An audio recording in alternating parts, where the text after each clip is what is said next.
Well, good morning, everybody. My name is Brian Perry. I am an independent consultant living down in the Rift Valley in Kenya, and I've my pleasure to have my old friend Jimmy Smith. And Jimmy Smith said to me over breakfast, "Can you not let me have a little bit of a look at your questions, because we do go back a long way."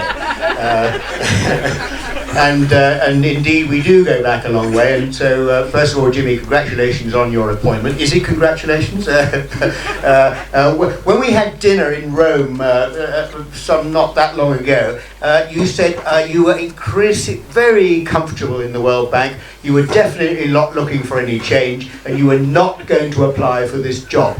Why did you change your mind? Why did I change my mind? I foolishly thought that all that glittered was gold, and that might not be the case. No, I'm not sure why I changed my mind, but probably most important factor was many colleagues called me up.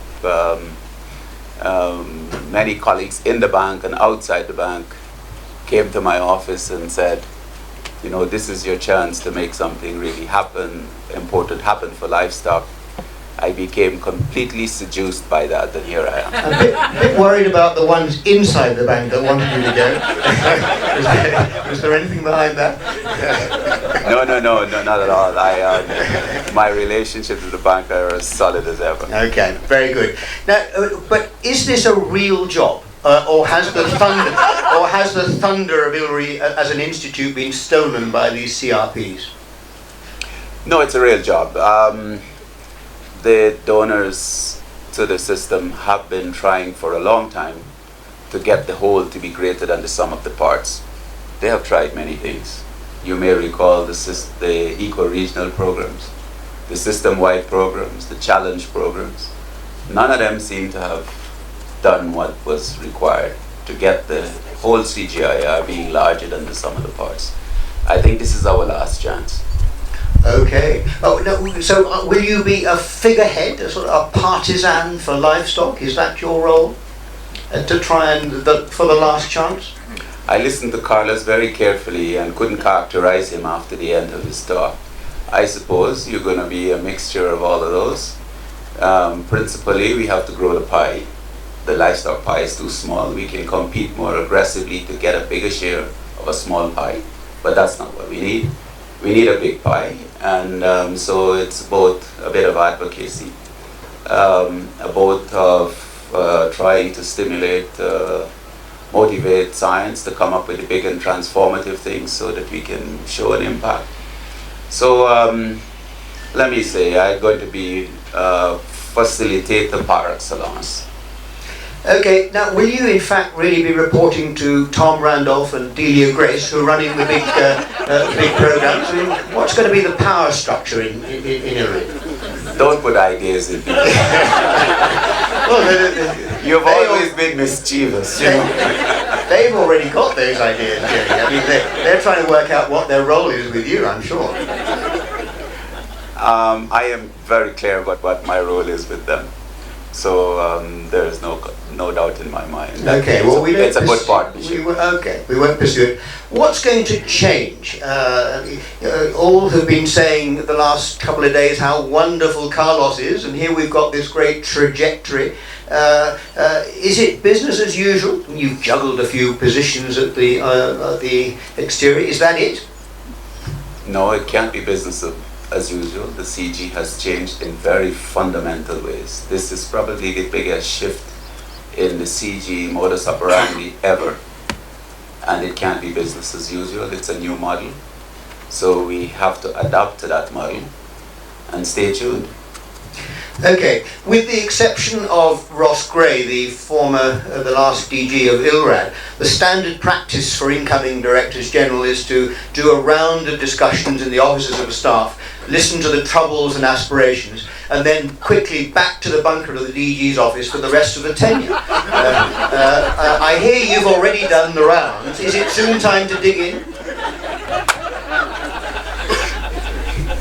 Well, no, not at all.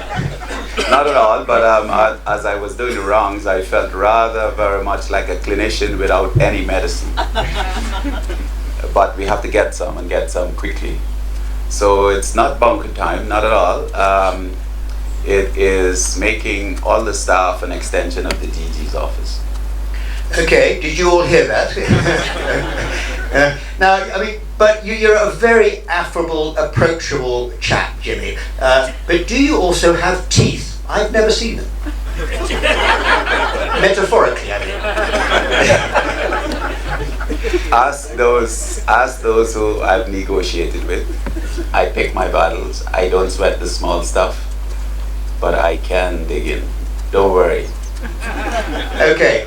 Let's sort of pick up a point that I raised with Carlos yesterday, the livestock and poverty reduction conundrum. Philosophically, where do you sit on this? The survival of the smallholder, or the broader processes of poverty reduction through livestock embracing various levels? Brian, when I heard you ask this question, it was clear to me that you have spent a lot of time listening to Paul Collier and what he had to say about this. Well, we both have affiliations with Oxford, so absolutely, what do you expect? I think it's a mixture of both, but our role is how to make the smallholder benefit from the opportunities in food production. So yeah, I'm not saying it's going to be all smallholder driven, but our mandate is to have them participate in the change. And more recently, it's not only on the production side, so those who produce it, but how are we going to engage with poor consumers as well, as you might have heard the debate here. So yeah, a lot of the growth will be facilitated by large producers, but we must make smallholders benefit, or we wouldn't have done our jobs. But of course, making smallholders benefit, but in order to get smallholders to benefit more, surely there is a need for greater integration with livestock enterprises at a larger, let's say at a national level, to look at all these interfaces between the movers, the fast movers, the medium movers, and the slow movers. Is that not correct? That's all correct, and that's why Tom Randolph doesn't sleep at night. He's figuring out how to do all this. Okay, now don't try and divert the answer to Tom Randolph. That's just not fair. Is that all? You've devolved straight away responsibility? Brian, part of the DG's job is to delegate. You keep those jobs which no one else want to do. Okay. In your inaugural, you did an inaugural presentation which I looked at on the web. You talked about climate smart systems. I know you'll need a few eye-catching slogans, but what are the practical deliverables on this?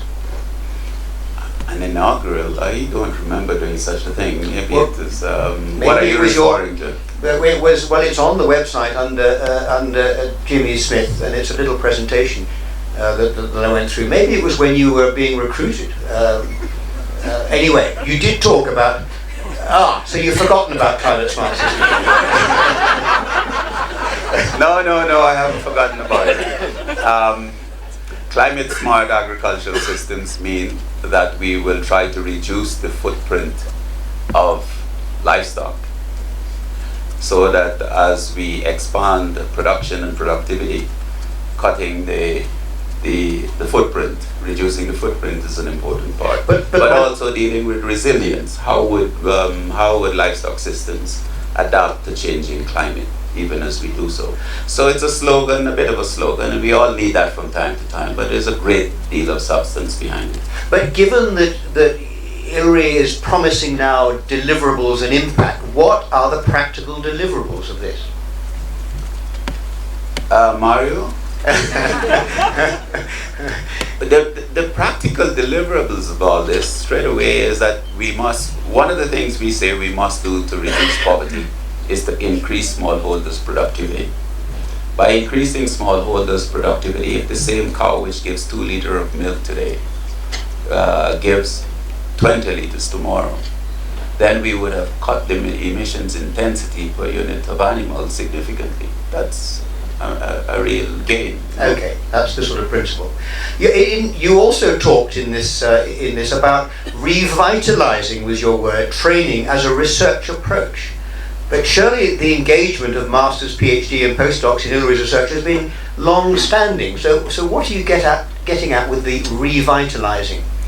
Long-standing, but at diminishing rates. I think Carlos said yesterday that that's one part of the CG where our partners gain the most, at least in their eyes. That's the place where the CG has been making the most important contribution.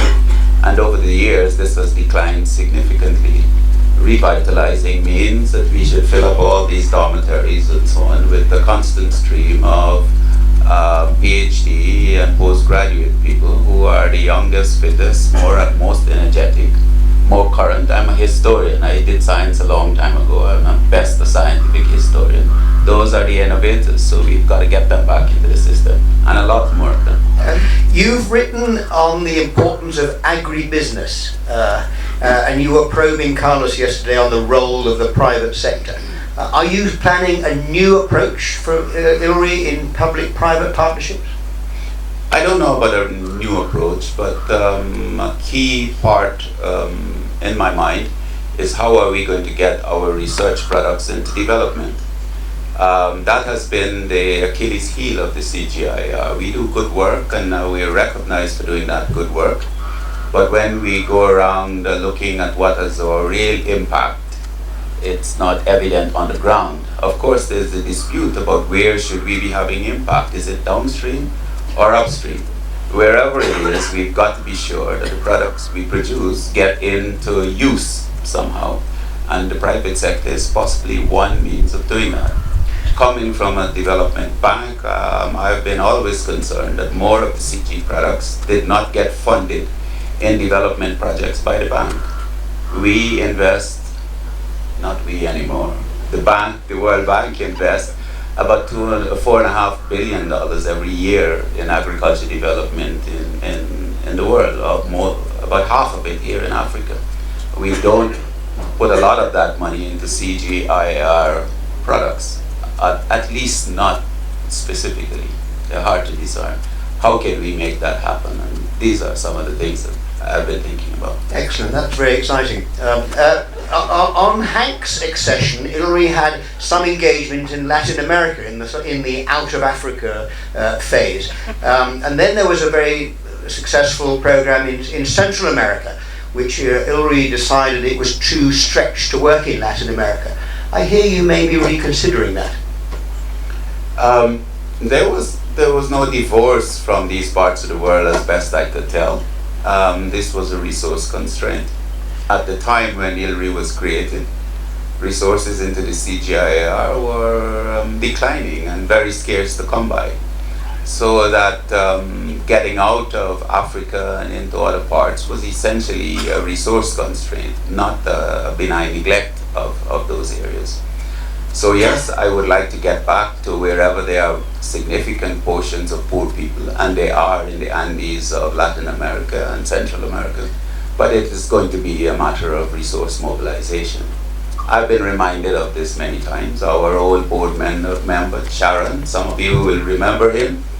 I don't know if anybody in this room remembers Sharon, apart from me and you, Brian. We dated, you know. Sharon wrote me recently inviting me to a conference next year in Thailand, and he said, Jimmy, is Ilri coming back to Asia in small canoes or big ships?